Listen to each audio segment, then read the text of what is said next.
And if you have a non-standard pressure cooker, the problem that you're going to run into is it's going to take, one, longer for things to cook, and two, you're not going to save as much energy.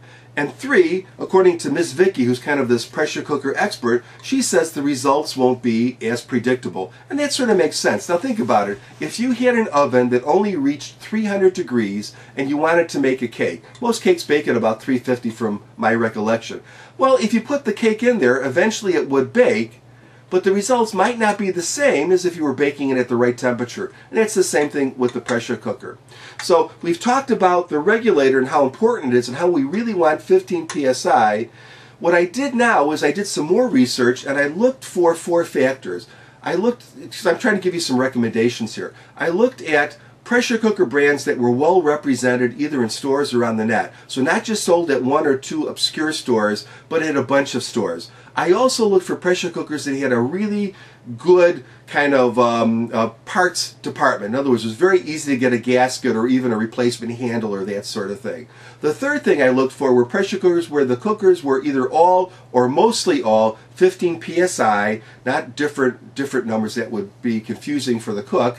And the last thing is I looked at consumer reviews. Now, I also looked at professional reviews too, but let's face it, if you're comparing a $26 aluminum pressure cooker with a $200 super duper stainless pressure cooker, of course this $200 one's going to be better, right? But a lot of consumers can't afford those ultra expensive pressure cookers, so I wanted to see which ones the consumers liked. And I came up with 4 brands, or actually 3 brands, in 3 price categories. In the economy range, by far, the best brand to get is Presto. Presto makes both aluminum pressure cookers and it makes stainless steel pressure cookers. Its design is very basic. It's one of these jiggler type of pressure cookers, and really its design hasn't probably changed for 50 years, which is not a bad thing, right? Because it's been working for 50 years. My mother had a Presto that she bought in 1948. It was a 4-quart aluminum cooker. In the late 1960s, she bought a 6-quart aluminum cooker from Presto. Do you know that both of those cookers are still in service in my family, and you can still get replacement parts for them? Various relatives have them, and they still use them. So that's a commitment to parts. And all Presto cookers are 15 psi. Generally, the reviews are very favorable on them. People really like them. For a mid-range cooker, I would recommend a brand called Fagor, F-A-G-O-R. It's a Spanish company, but a lot of their cookers are made in China, kind of like Presto is now. All of the cookers sold in the U.S. are stainless steel, and they all seem to use that spring valve mechanism that's a little bit more sophisticated. Fagor cookers are stylish. They generally have very favorable reviews. Parts are readily available. Any complaints? Well, it seemed like a number of people did complain about handles that were either broken in shipment or that would break quickly, but for Fagor's credit, Fagor generally would replace those handles without any problem whatsoever, so that wouldn't stop me from buying that cooker. Again, that's more of a mid-range cooker.